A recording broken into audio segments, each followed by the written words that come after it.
My name is Mary Conquest. I'm your host for Safety Labs by Slice, the podcast where we explore the human side of safety to support safety professionals. We move past regulations and reportables to talk about the core skills of safety leadership: empathy, influence, trust, rapport. In other words, the soft skills that help you do the hard stuff.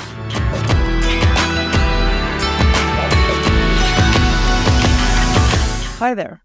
Welcome to Safety Labs by Slice. Some people are really great at making others feel comfortable. People consider them approachable. And some people are just awkward. They might have trouble conversing, they hate small talk, they feel like they don't know what to say. There's a popular view that these are personality traits and that the mannerisms that combine to make someone approachable or trustworthy, you've either got them or you don't. Safety management is very much a profession that relies on trust, persuasion, and approachability. But in most safety programs, these aren't taught. Many of us wonder if they even can be taught. Today's guest obviously believes that interpersonal skills can be taught because that's what he does for a living. Stephan Wiedner is an entrepreneur whose mission is to abolish apathy in the workplace. He firmly believes that for great work to take place, everyone needs to have the courage to speak up and the confidence to know they'll be heard. His passion for unleashing the collective potential of people led him to co-found Numi.com, the web's largest network of independent life coaches, and Skillsetter.com, a platform similar to a flight simulator for practicing interpersonal skills. Stephan has been a guest on multiple podcasts, and his writing has been featured in Forbes and Entrepreneur, among other publications. In addition to his professional career, Stephan serves as a volunteer firefighter in his local community. He's married with 2 children and enjoys spending quality time in the outdoors, hiking, biking, camping, and reading. Stephan joins us from Vancouver. Welcome. Thanks for having me, Mary. It's a pleasure. So let's get to the fundamental question that a lot of people ask, which is, can interpersonal skills be taught? And even though we know that your answer is yes, I'm wondering what led you to focus on teaching these skills in your career? And is this something you've come to over the years or something you've just kind of always known to be true? Well, that's a good question. And it is part of our journey, my journey. So my business partner and I, there's 2 of us in the company. We started Numi, as you mentioned in the introduction, and it is a network of coaches. And so we've been in the coaching space for well over, 15 years now. And as advocates for coaching, we've also had a healthy skepticism about why coaching works and how to improve coaching and how to make sure people find the right coaches. And so that led us to the research. And as you could appreciate, coaching being a relatively nascent industry doesn't have quite the body of research that does a companion or parallel industry of counseling or therapy or social work. So we started exploring the research about counseling and, more importantly, what makes for effective counseling. Why does it work? And first of all, we know that it does work. It's quite effective compared to many other comparable interventions, even a lot of medicine. So counseling, we do know works. And why? Well, what we know is that within all of the different types of healers, if you will, that are out there, whether you're a counselor or a psychologist or psychiatrist, within every one of those modalities or disciplines, there are good practitioners and weaker practitioners. And those good practitioners, the research overwhelmingly shows that those who can deliver better and consistent outcomes for their clients, for their patients, year after year, tend to have better interpersonal skills. And more recently, towards the end of 2008 or 9, there was a paper published, and it was Tim Anderson, so Dr. Tim Anderson out of The Ohio State University, who developed an assessment called the FIS, also known as Facilitative Interpersonal Skills. And it's a performance-based assessment, so it's not a self-report thing. What people need to do is reply to challenging video clips demonstrating difficult moments that you might encounter in a counseling session, and then record a response. And those responses were then coded because they had trained coders who were looking for certain behavior markers, And then they could score one person a high score and then someone else a low score and look at their corresponding client outcomes years later, and it was predictive. So that assessment proved to be predictive because that assessment was created with all of this other precursing knowledge that the best counselors have the best skills. And so now we're taking that same concept and applying it within business, applying it within the realm of coaching.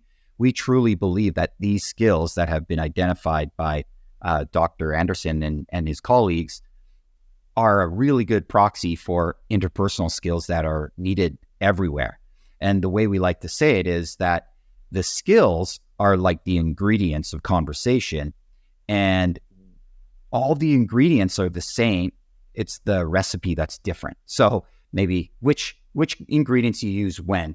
So whether you're a doctor or whether you're a friend talking to a colleague or whether you're in work, a work situation, or if you're a counselor working with someone who's, heaven forbid, suicidal or dealing with depression or whatever they might be dealing with, those skills are all the same fundamentally. And therefore, if we can assess them and we can measure them and we can break them down into their individual components, we can then practice them and improve them. Bit of a long-winded answer to a very simple question. That's okay. It's all about conversation. I'm wondering then, like, if you can break it down and say you have these certain skills, there's still the element of context, right? Where it's not just like when you were mentioning the recipe idea, right? It's not just I've learned how to speak convincingly or something. It's knowing when to do it, right? Like there's two parts to that. It's the skills themselves and then knowing when and how to use them. Absolutely. And that is definitely one of the core principles around deliberate practice and how to improve skills, is acknowledging that. Let's use the parallel with sports, because I think the skills that are identifiable in sports are a lot easier for people to grasp or wrap their head around. So let's just pick a sport like basketball, let's say. In basketball, when you're first starting out, you're going to learn how to do very simple skills like dribble the ball with your right hand, then dribble the ball with your left hand. Then you're going to learn passing. You're going to learn a bounce pass. You're going to learn a pass that just, doesn't bounce. And you're going to learn all of these individual skills and practice them independently in the gymnasium, right? Then what happens is you get into a game.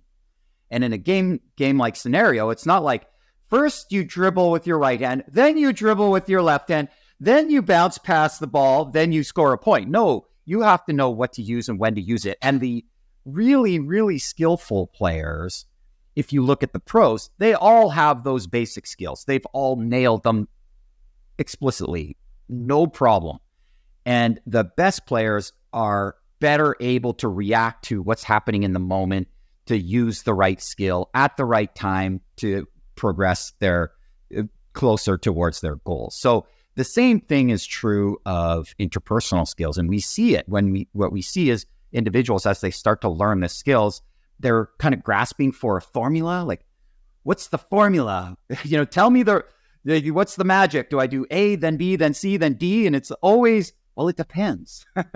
And so these interpersonal skills, while they can be learned, they're challenging because we as humans, we're very dynamic, and there's all sorts of interpersonal issues going on that are kind of under the surface. It's not like a math problem wherein there is an exact answer and we know what that answer is. And if you deviate from the answer, from the formula, you're going to get the wrong answer. That is not the case with interpersonal skills. It's a lot more subtle and nuanced. Just before I leave this point, out of curiosity, does anyone ever challenge you on the teachability of interpersonal skills? Or, obviously your clients would come to you, they would believe in the teachability or they wouldn't be there, I imagine. But do you have people that challenge you, or do you think it's fairly well accepted? I definitely think that there's people that challenge it. I think there's also some that are maybe skeptical and they're not necessarily saying it. So they might be going, okay, following along, but not necessarily openly disagreeing with me.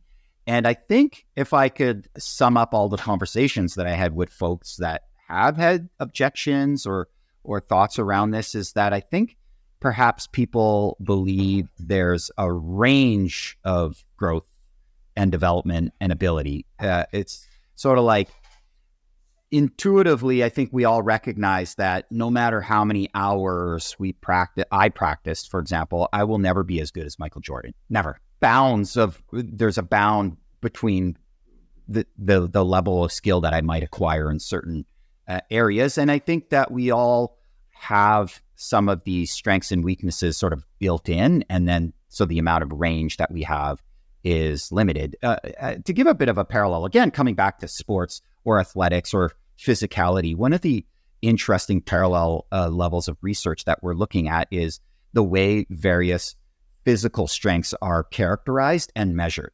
So take, for example, if you have a dancer, they might have high levels of agility and they might have high levels of, I guess agility would probably, and balance, let's say. And then whereas a power lifter has a tremendous amount of power, strength, right? And they're going to be much lower in agility. And then again, you might have someone who could run marathons, so their endurance is absolutely through the roof, but don't ask them to, lift a heavy weight because that's not necessarily what they're good at. And so you can see how there's all of these different types of physical strengths, and we can assess them all independently. And depending on what sport you want to play, or you would want to look at, well, what are your strengths and how can you best grow and develop the ones that are required for your sport?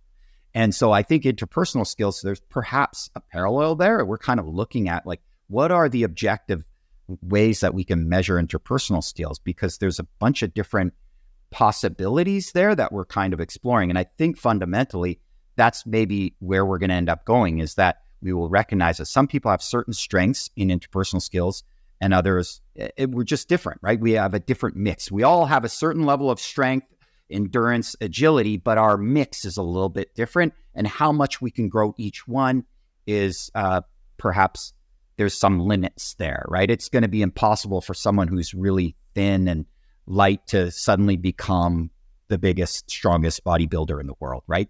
For them to go from their starting point to their end point would be a lot more difficult, if not impossible. Okay, so before we dive into more detail, just so that everyone's on the same page, can you explain specifically what skills you're referring to when you say interpersonal skills? Yeah, well, I think for that, we can look at the inventory of dimensions that are used within the facilitative interpersonal skills assessment. So what are we looking at there? There's 8 dimensions, first of all. And the first one is verbal flow. So it's the degree to which the words come out of our mouth and people can easily understand what we're saying, and not only understand them, but they can easily follow along. So there's a certain prosody and rhythm. And the lack of verbal flow characterizes anxiety. So if there's a lot of verbal fillers, I'm not sure, like if there's a lot of those, it means we're anxious. And for effective communication, generally speaking, what we want to do is we want to affect the other person, right? We want to have an impact on the people around us. So our communications, how we communicate will do that. So verbal flow is the first one. I don't think we're going to have time to go through all 8 to that level of depth. I'm just giving you a bit of a back. It's great though, because I hadn't thought of it that way. So please continue. Yeah. Okay. So then the second one is persuasiveness. Oh, actually, the second one is generating hope and positive expectation. I'll try to go in the right order. Not that it really matters. So in a counseling session, as you can imagine, it's really important that you generate hope and positive expectation. So you are instilling in the other person that there is a path forward and that they will be able to achieve it. And this is different from what we would sometimes refer to as cheerleading. You might see that if you're trying to be a little bit more coach-like, you're like, you can do it, come on. Well, that might come across as feeling somewhat empty because there needs to be a visible, or in my mind's eye anyway, a path forward. Oh, okay, so I get it now, right? As opposed to you can do it, because that might just feel empty. Yeah, if a counselor were to say to you, you can do it, and that's all, then it would feel a little bit, as opposed to, I know you can do it because I have experience with people like you, and because of this and because of that, and I see this in you, and yeah. That's right. So that's providing a rationale, right? It's not just empty rah, rah, rah. It's, hey, I know you can do it because I've seen you do X, Y, Z, just as you said. And then the next one is persuasiveness. So to what degree are you able to have someone see a different perspective that is not their own? That's how we define persuasiveness. And that's really important, not just in counseling, right? Because in counseling, you can see how it's important, right? You're coming in, I feel stuck, I don't know what to do with my life, etc. Well, you want to offer you want to have skills of persuasion to offer a different perspective. Well, the same thing is true in business. Why wouldn't you want to be persuasive, right? You want to be able to offer people fresh perspectives. The next one is emotional expression. So emotional expression, what we see in business is a lot of communicators are relatively flat with respect to their facial expressions and their tone. So those two things combine for emotional expression. And not only are we looking for you to be emotionally expressive, is we want you to be emoting congruent with what's happening. So if someone is sad, you don't want to be smiling, saying, gosh, that sucks, right? I feel sorry for you with a big smile on your face. That would be incongruent. And so that leads to the next one, which is empathy. Empathy is an expression of your understanding of where the other person is. It's not just something that you feel in your heart. It's about what's vocalized. And to be really empathetic, you're able to not just observe what's happening in the moment, but you're able to articulate the underlying emotion or feeling that might be present for that other person, even if they're not saying it. For example, often people will come into a situation and they'll be demonstrating anger. And yet that anger underlying it might be a deep sadness around a missed opportunity, for example. So they're angry that they missed the deadline for applying for university or whatever. And really maybe what's underlying it is sadness. And that might, if you're strong in empathy, you might A, detect that, and B, be able to talk to it, mention it, point it out to the other person. Then we get into alliance capacity.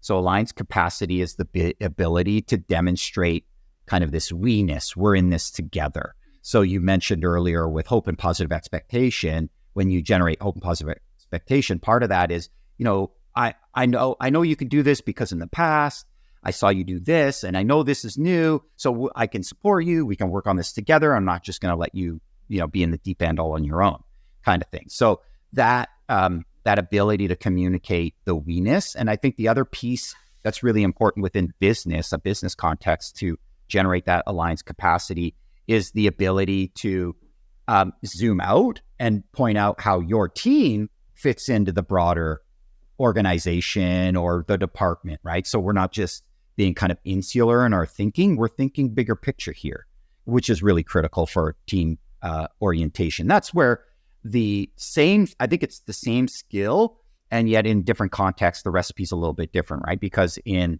counseling, that focus on kind of zooming out might not be as relevant, but I think it's very relevant in a business context. And the last one is IR, or interpersonal responsiveness. This one is perhaps the hardest one and the core of all of these skills that we're talking about, which is the ability to approach potential ruptures or conflict within the team and be able to do so in a way that's productive. So you're not just vilifying those who maybe said something wrong. You're bringing a sense of curiosity and ability to approach it. I think, if you think about so many meetings where there's, the quote unquote elephant in the room, being able to name it is really core. And that urge to kind of want to move along, pretend like it didn't happen, that would be a poor use of interpersonal responsiveness, because what we're looking for is for people to be able to approach it.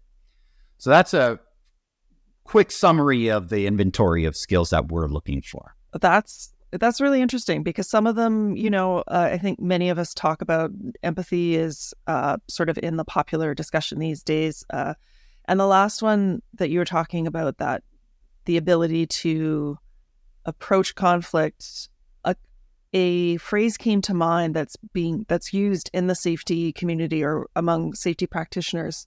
And I'm sorry, I can't remember if it was Sidney Decker or if it was Conklin, but it's humble inquiry, right? Which is the that curiosity, that approach. I agree, right? And that humbleness requires a certain level of courage as well, because you have to, in order to be humble, you need to be able to say, I don't know what's going on here, but I'm noticing something. I don't necessarily have the answer. I don't know how to solve it, but I'm noticing there's some sort of tension or conflict in the room.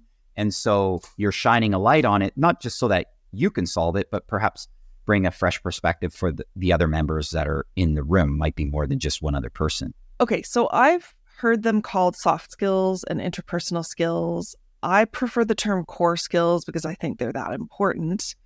Do you think it matters what we call them? Does it have any effect on how we perceive them? I think so. I think so. My objection to the word soft skills is that it perhaps implies that they're not measurable or concrete. Right. And if they are not measurable or concrete, then perhaps that permeates, what's the right word? I'm sorry. It sort of perpetuates. Thank you. It perpetuates the belief that these skills, you either have them or you don't. Right. Yeah. Okay. I don't want to dwell on that too much, but when we last spoke, you compared learning a skill like playing the piano to improve interpersonal skills, and you've used the sports metaphor today. But the big difference you pointed out is that we don't go around playing piano all day, but we do go around talking to people. And because of that, lots of people have misconceptions about communication skills. Can you elaborate on that a little bit? Yeah, exactly. So I think a lot of people, just as you said, a lot of people recognize that they might go into a workshop and learn how to use interpersonal skills or how to have crucial conversations or what have you. And then 1 hour later, they're in a meeting and they're using interpersonal skills. But there's a difference between using a skill and actually practicing them with deliberate thought and effort. The same is true about playing the piano, right? I know for one, when I was young, we had a piano in the house, and every time I walked by it, I'd play chopsticks. So I got really proficient at playing chopsticks, but that's it. My ability to play chopsticks did not extend to any other songs on the face of the earth. And so when it comes to those interpersonal skills, yes, I think there's some amount of improvement that may occur when one is using those skills on a regular basis. However, unless there are deliberate efforts to notice that you do one thing and then try to do another thing, you're not going to improve. So, for example, if you know when you speak, you put in a lot of verbal fillers. This is often the easiest skill to improve upon, is that verbal flow. And folks recognize that they'll put in all sorts of verbal fillers, ahs, pauses, etc. And so if you can, for example, effortfully focus on just removing those by replacing an or an ah with a pause, then you will likely get better at it. Yeah, your intention, when you bring attention to something, it's a lot easier to improve it, because otherwise you're just talking and right. I put a lot of fillers in. I think that the editors probably take a lot out, and I thank them for that.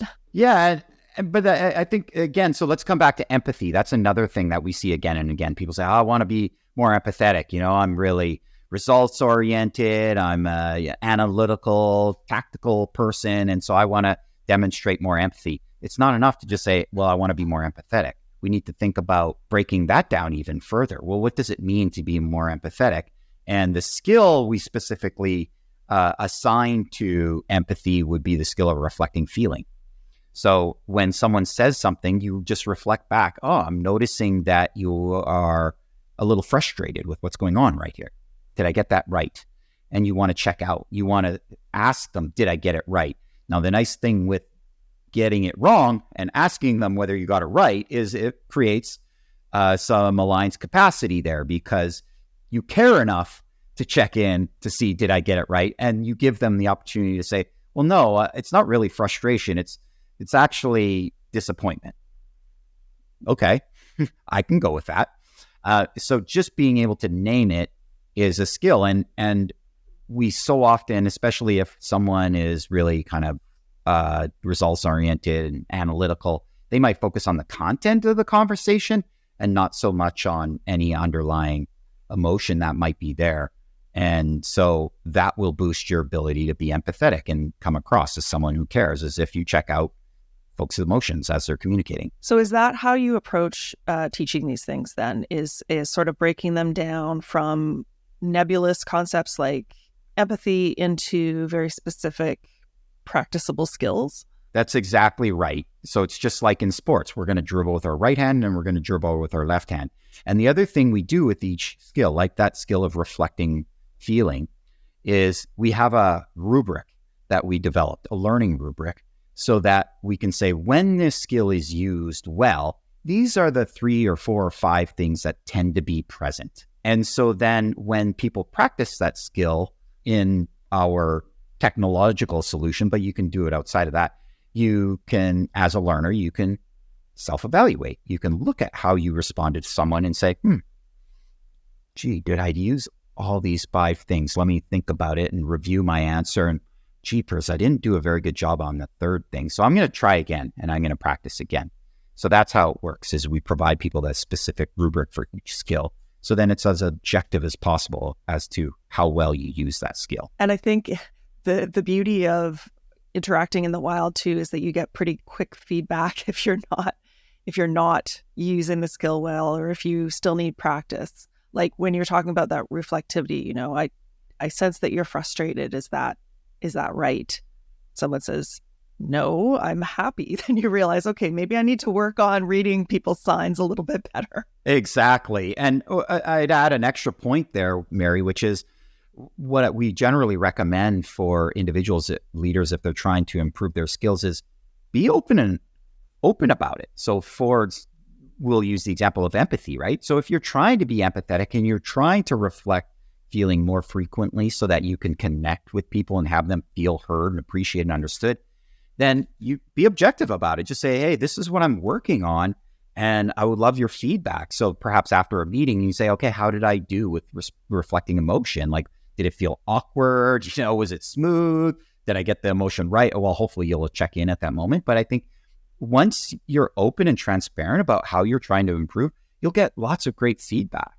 And that will help you adjust and try things a little bit differently every day, every week. Yeah, I think people are generally, in my experience, they're generally helpful and they really love to be asked what they think as well. So that's right. And the nice thing with breaking it down and being more specific, like I'm trying to be more empathetic. I know that about me. And the one way I'm trying to do that is by reflecting feeling. And this is what it means. And so could you give me feedback on that, as opposed to, I'm just trying to be a better leader. What can I do better? And people are like, I don't know. Right? It's the difference between, right? And it's the difference between saying something like, name me one item in the fridge versus name me one item in the fridge that's yellow, right? So if I add more specificity, it's easier. And they've done experiments with this where they know it's quicker. People will be quicker if you have a more specific request, because there's only so many yellow things in a fridge, right? But it'll help people find it more quickly, even though there's so I think it's that same sort of idea. Rather than just how could I be better, you're asking how could I be better with this one tiny little slice. So I'm a little bit curious about how you developed skillsetter.com. And so it was described as like a flight simulator. So obviously it's meant to practice these skills. How does software help? Like when you don't have that immediate, or maybe you do get immediate feedback. It's not quite the same as out in the wild. So how does it help? Well, you're right. There's some limitations with what software can do as opposed to out in the wild. Like that concept of a flight simulator. What is a flight simulator? You sit in a room and it feels like you're flying an airplane, and there's all kinds of inclement weather, and you have to fly through that inclement weather to make sure you land the airplane. And all the while, no one got injured, even if you crashed into the ocean, right? So same sort of thing. We have these scenarios that we put people in, wherein there's some sort of conflict or there's a challenge, and they have to practice responding to these stimulus videos in a way that uses one or perhaps two or three of the skills that they've been practicing and learning. And so the very first form of feedback that they get is the ability to watch themselves, because we ask them to record their responses to a particular stimulus video. And when they do so, they can then watch themselves. And that's something we don't often get to do. We get to see ourselves, like right now, we're talking using video conferencing technology, and I can see myself and I can see you. And it's different to record it and then watch yourself afterward, especially if you're looking for specific skills that may have been used in that moment.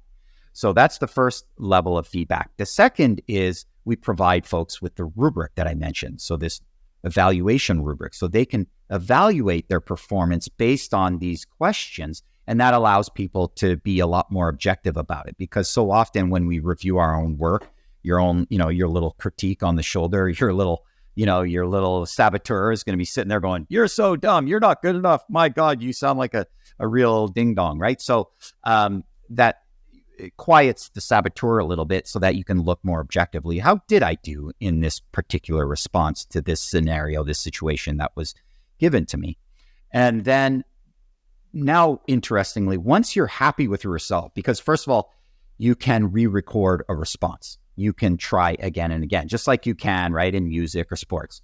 So you could try again, re-watch yourself, try again, re-watch yourself, reevaluate until you're happy with your response. Then the feedback that you get is external. So you can submit your response and you either get feedback from peers, because we can put learners within small cohorts within the system and they can give each other feedback, or you get feedback from a facilitator or instructor, whoever is leading the training that you're participating in.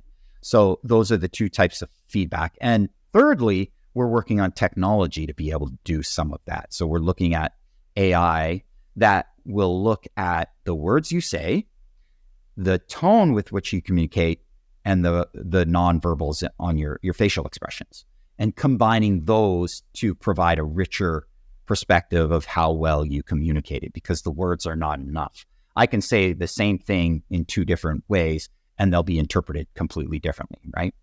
So that is work in progress. I think we've got some really promising results, and the speed with which AI is improving right now is a little bit mind-blowing. And so we anticipate some really interesting technology in the coming months. We have a project that's likely to complete around September, early September, and that will possibly be, very revolutionary for our company anyway, for what we're trying to do. So yeah, I've had a couple guests, safety professionals, who are using sentiment analysis, which I think is what you're talking about in terms of going through. Now, this is in learning about after an accident or an incident, maybe learning about the context, how things were working before, or sort of gathering stories, like as a way to kind of look at quote unquote culture, right? The culture of the workplace, and see, okay, well, everyone is saying that their team leader is great, but the sentiment analysis is showing that the words they're using or the facial expressions or that sort of thing. Like, I think that there are different applications and exciting applications specifically within the safety profession that are happening there. So that's an interesting tie-in. Yeah, I'm glad you're bringing the conversation back to the safety piece.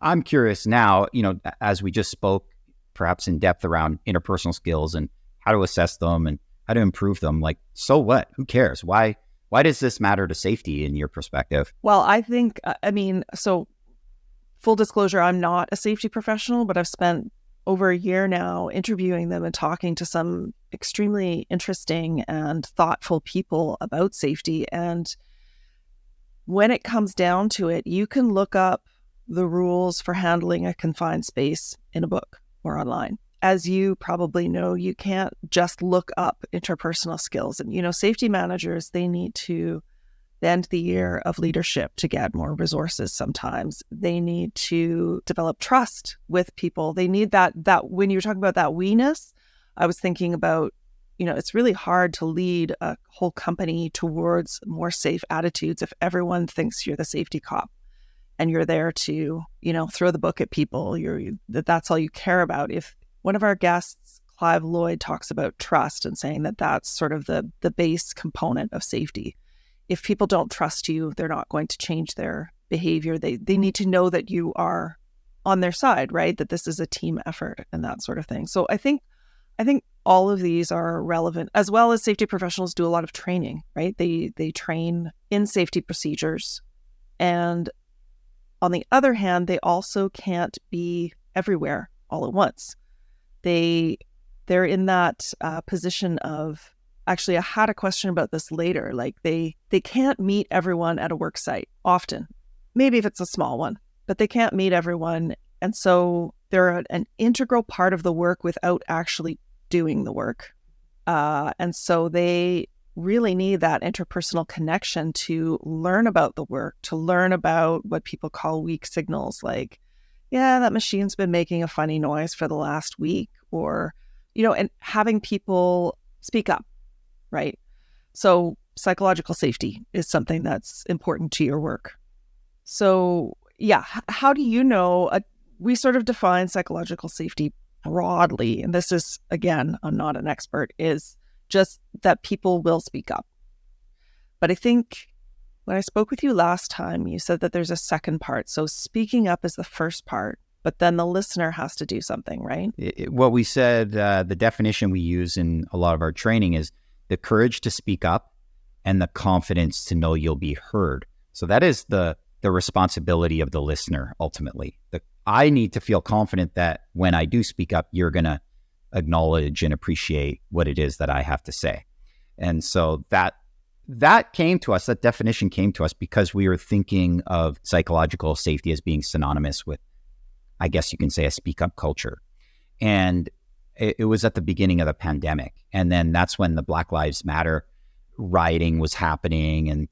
And we thought, well, those folks have the courage to speak up, protesters in the street, but something's missing, right? That's not characteristic of what we're trying to aim for here, right? We don't want people parading in the halls of your work holding up signs because they feel unheard. So that second piece then was added to our definition, where it's the courage to speak up and the confidence to know you'll be heard. Given all of that, like what you just mentioned, I would say it like this. So thinking about safety and the responsibilities of a safety officer, let's say within a construction site or within a manufacturing setting or wherever it may be. Ron Heifetz is a researcher and explores leadership, and he has this thing called adaptive leadership. And I haven't gone too deep into his work, but so hopefully I'm not misquoting any of his work, but he gives the example of a surgeon or a doctor, wherein there's a technical problem and then there's what he calls an adaptive problem, hence the phrase adaptive leadership. And when you do knee surgery, the technical problem is, how to go in, cut things open, and fix it and close it all back up and you're done, right? That's the technical challenge. And a lot of doctors want to focus on that. And it is a very important aspect of the work, no doubt about that, right? And then there's the adaptive problem. What's the adaptive problem? The adaptive problem is having that person recover from the surgery. Maybe they have to do physio. Maybe they need to take some medicine thereafter, pain meds, whatever.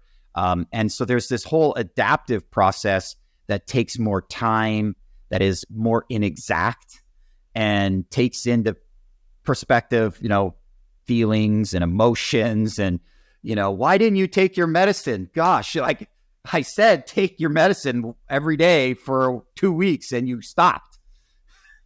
What's that about, right? Like that is, so within safety, there's the technical problem, right? You mentioned confined space, right? You can look up all the technical details, and there's this whole adaptive problem. People need to adhere to the safety precautions. People need to speak up when there's some sort of potential safety risk or issue. And these are all the adaptive problems that are a lot harder to become expert at, and I would argue are the conduit to solving those problems are these interpersonal skills, especially when you consider that these interpersonal skills are linked to the original work around counseling. And what is a counselor trying to do? A counselor fundamentally is trying to have someone sitting across the table from them change their behavior. And if someone walked in the room and said, I want to quit smoking, and all you said is, well, it's pretty easy, just throw out your cigarettes, like stop smoking, duh. Problem solved. Thank you. That'll be $100. Next, right? That doesn't work. That doesn't work. There's all this whole process of connecting with the other person, having them feel heard, understood, generating hope and positive expectation, persuading them to try on a new perspective. All of these pieces fundamentally result in the other person changing their behavior. And that's not an easy thing to do. And we need to do the same thing at work, especially around safety. We need to engender these behaviors of speaking up, of pointing out, of comfortably nudging the person, saying, hey, I'm noticing, there's a bit of the flooring is a little bit broken there. It's a tripping hazard now. So you better replace that. Or, how do we do all these subtle little communications while also maintaining trust and not pissing people off and making them feel like you're just the safety cop? Nobody wants a safety cop. Yeah, I mean, there's a lot of team building and persuasion involved, I think, or at least for, I think, effective outcomes. And you talked about, you're persuading people to change their behavior for better outcomes. Well, that fits safety perfectly. So where humans are involved, which is everywhere, the message spoken isn't always the message received. And that can be very frustrating in real life. And it's also the fundamental plot point of many, many misunderstandings on fictional shows. How do you work with that common mismatch if you're teaching people to communicate more effectively? I mentioned the skill of reflecting feeling. There's a skill that we typically teach before that, which is reflecting content. That's the one that comes to mind. Reflecting content is just paraphrasing what the other person said. So often what I'll see in meetings is someone's saying something, they're explaining, and then the response is, yeah, okay, I get it. And then person B wants to interject and offer their opinion. And they haven't perhaps established what it is that person A is saying or confirmed that they fully appreciate and understand where person A is coming from. Because person A might be saying one thing and they might be intending for a slightly other thing. So it's always really important to check in with them and summarize or paraphrase what it is that they just said. So that's one of the skills that we really advocate. And sometimes that slows things down, right? It feels like in that moment, you want to just go, yeah, I get it, and move on. However, if there's a misunderstanding, you're going to be dealing with a much bigger problem later on. So why not check it out right now? It might only take you 20 seconds, but just confirm that you got it right. And the other person can say, yeah, you do understand correctly. Thank you. Okay, now I'm more receptive to what you are going to add to what I just said. So it also builds that team cohesiveness. And one of the constructs that I think many leaders will confound in some of the work that we do, especially around psychological safety, is they'll think of that notion of having the courage to speak up and the confidence to be heard means you have to agree with other people. Well, if I'm trying to get clear on what you're saying, it's not because I have to agree with you. In fact, I may be have a completely different perspective.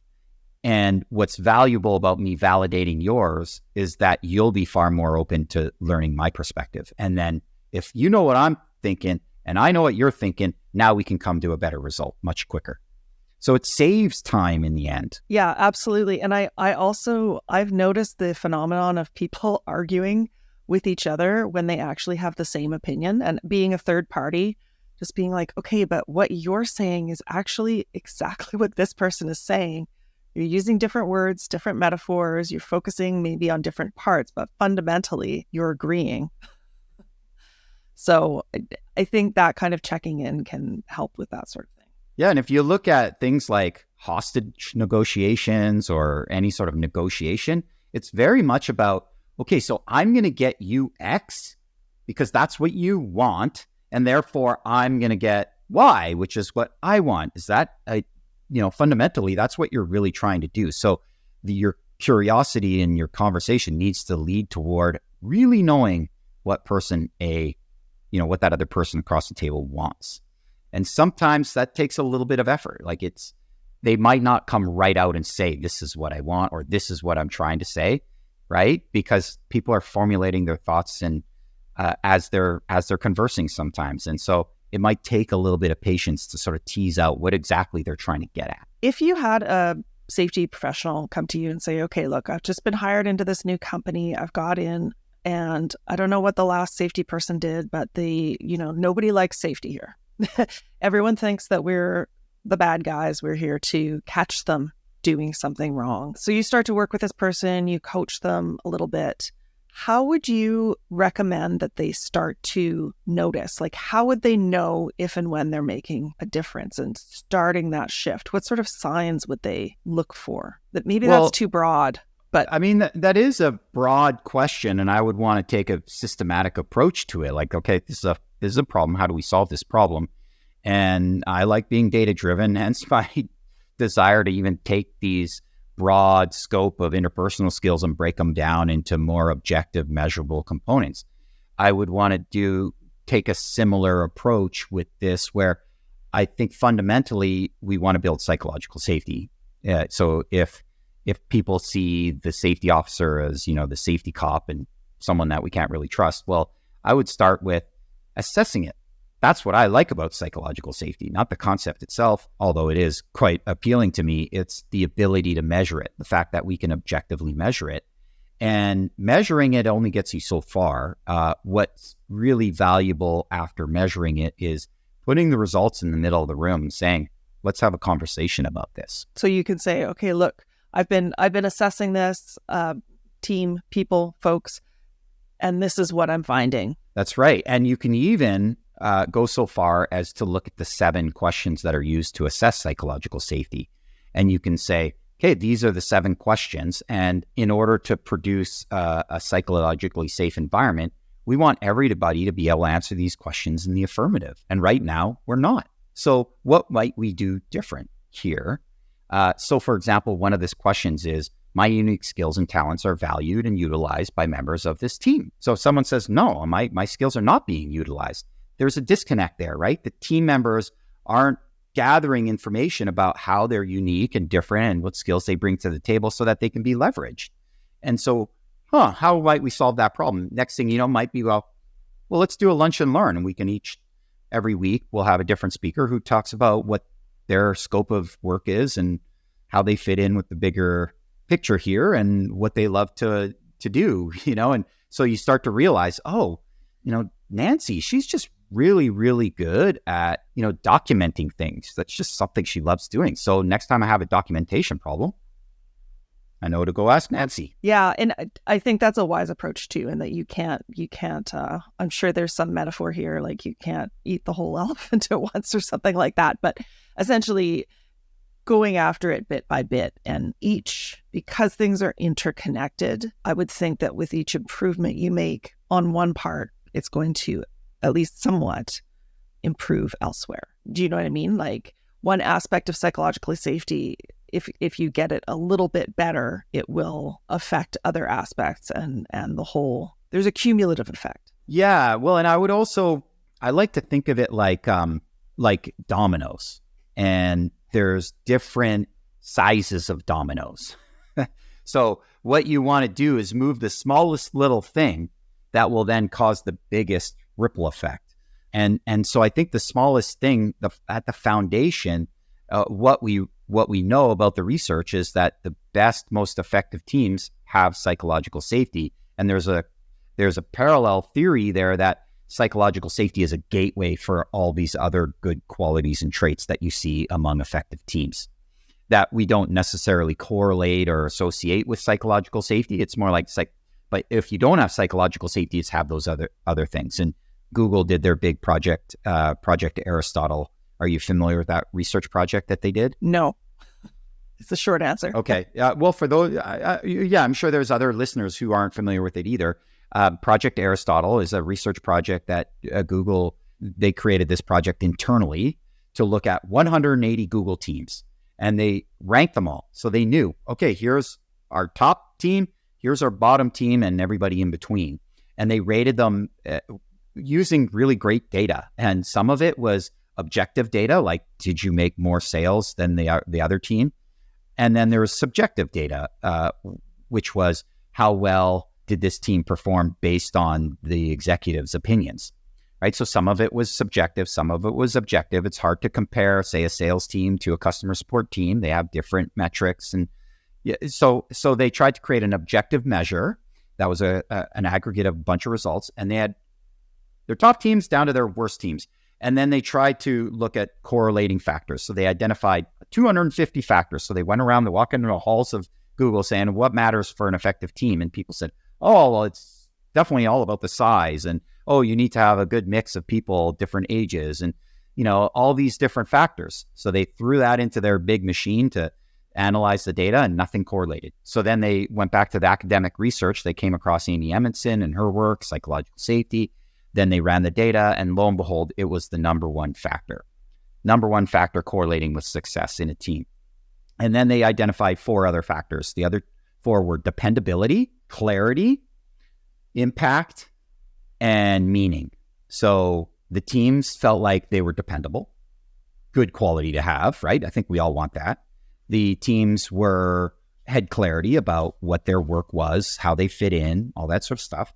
Then they felt like their work had impact on the organization and their work was meaningful to them. Those are the other 4 factors. And I would argue that it's hard to have those 4 factors if you don't have psychological safety. Absolutely. And there's a lot of overlaps as well between safety and quality, like good operations and safety. And so they were looking a little more at operations, but I hesitate to say they're the same thing, but I would say they're very much intertwined. So I have a question that I ask every guest, a few questions. One, I'm going to break it down a little bit for you because we've been talking about interpersonal skills this whole time. So you've broken them down into these, I don't know if you want to call them micro skills, but the more measurable skills. If you could choose only one of those skills to be taught to future safety professionals in, post-secondary training, that sort of thing, what would it be? The skill that I would focus on would be one that we haven't yet mentioned. So that's a good thing, I suppose, which is we already talked about reflecting content, reflecting feeling, and there's a third, which is reflecting process. So you mentioned, what if there's a scenario where 2 people are kind of arguing and yet they're arguing the same thing? So what's happening at the process layer? What's happening in that process layer is what you just said. I think they're arguing for the same thing, and yet their metaphors and perspective are just different. And so just pointing that out, naming what you're observing at that process layer will help solve the problem, because you're bringing a perspective to the conversation that certainly those 2 people that are just ping-ponging back and forth are likely not going to see, because they're very much in the content layer, right? They're in the content layer, not in the process layer. And so what that requires is if you can imagine those 2 people are on the dance floor dancing to the music, you want to go up onto the balcony and look down and notice, oh gosh, I'm noticing you're both moving in this funny way. And just point that out and just name it. So that's making a process comment or reflecting process. And what that does is it's effectively naming the elephant in the room and allowing the team and the other people in the room to see things from a different perspective so that they can then work on their process, not just on the content, right? So it's not just how are we going to resolve this particular debate, it's how are we going to resolve debates in general within this organization, right? Or how do we handle when we have differences of opinion?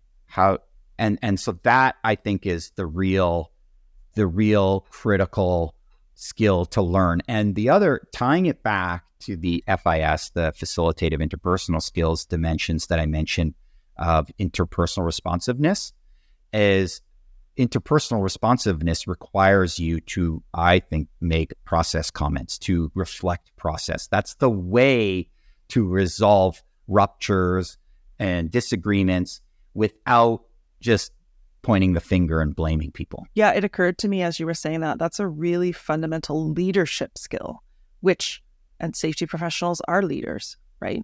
A leader is someone who can step back and look at the dynamics and say, okay, let's talk about the dynamics and that sort of thing. Yeah. And let's face it, a safety officer, as you mentioned, is someone that doesn't do the work, right? You facilitate the work, but you're not doing the work. So it's a really critical piece to, I think, put into your toolbox, if you will, if you're a safety officer. Okay, so just a few more here. One is, if you could go back in time to the beginning of your career, what is one piece of advice that you might give to yourself?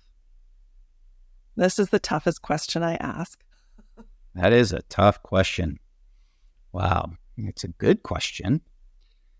I think for me, the thing that I've been not necessarily struggling with, but if I can recognize an interpersonal skill, I suppose, that has slowed me down, or a leadership skill maybe that has slowed me down, is being decisive.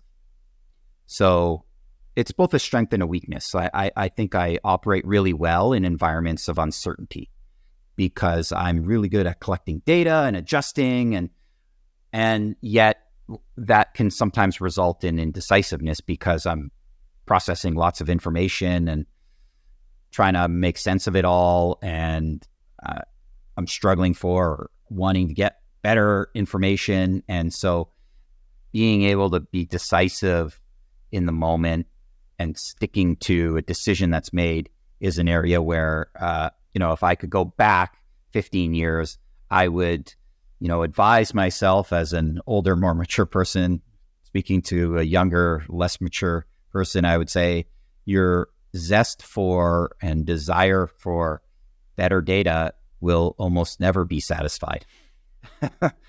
And you want to couple that with the ability to just move forward and make decisions with imperfect data and stick to it. So that would be it for me. Yeah, most skills have there's a spectrum, right? You can go to either extreme. Some people make decisions, but they don't gather data, so which is the opposite of what you're saying, and also not super helpful. So yeah, interesting. How can our listeners learn more about any of the topics in our discussion today? Are there books or websites, tools, anything that you think that you would point people on where to start if they want to explore this a little more? Well, they can check out skillsetter.com, and we have some information on there. Other really valuable resources are, it's a little bit nerdy, but if people want to read papers, I would read the paper. It's by Tim Anderson. I think it was 2018 or 17 when it was published, which is just Google FIS or go to Google Scholar and search FIS Tim Anderson predictive of outcomes. That paper is really, in my eyes, pretty foundational for this work that we're doing. I wish there was a better book out there for all of this that was a little bit more not approachable, but a bit more accessible, I guess, for folks, because some of the books that we've been using to guide us along are a little bit on the academic side and, kind of dry reads. Perhaps the best one, which is not about interpersonal skills, but in general about deliberate practice, the idea of getting better at skills, is the book by Anders Ericsson called Peak. And he researched for 30 plus years. He's since passed away. But he was I would say the world's really leading researcher and thinker around this idea of improvement and mastering skills that are outside of sports and music, because he recognized that those two domains in particular have really great coaching and skills assessment. There's something different about psychological skills versus physical ones. And so it's a great read, and it will hopefully persuade people who do read it that interpersonal skills can be learned. And where can listeners find you on the web if they wanted to reach out? The best way is to connect with me on LinkedIn. And my URL for LinkedIn is just LinkedIn.com. I think you'll put it in the link, but just search for my name. Yeah. And you should be able to find me, friend request me, or connect with me there. I'd love to have you be part of my network, and then we can communicate through private messages or what have you. And I'm not super duper responsive, so be patient. If you message me, it might take me a couple days or even a week, because I try not to go in there every single day, because otherwise I'd be in there and never come back out. So I know what you're saying. Well, thank you, Stephan, for joining us today and having an enlightening conversation. Mary, it was a real pleasure. Thank you for all your great questions, and it was fun. Good. Well, that's our show for today. Listeners, we love to hear from you on LinkedIn as well. Head over to our page by searching for Slice Inc. and let us know what you'd like to hear more of or less of, and especially if there's any new insights that you've gained from listening to the show. My thanks, as always, to the Safety Labs by Slice team. Bye for now.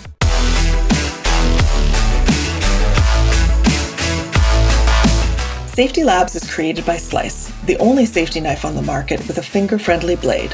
Find us at sliceproducts.com. Until next time, stay safe.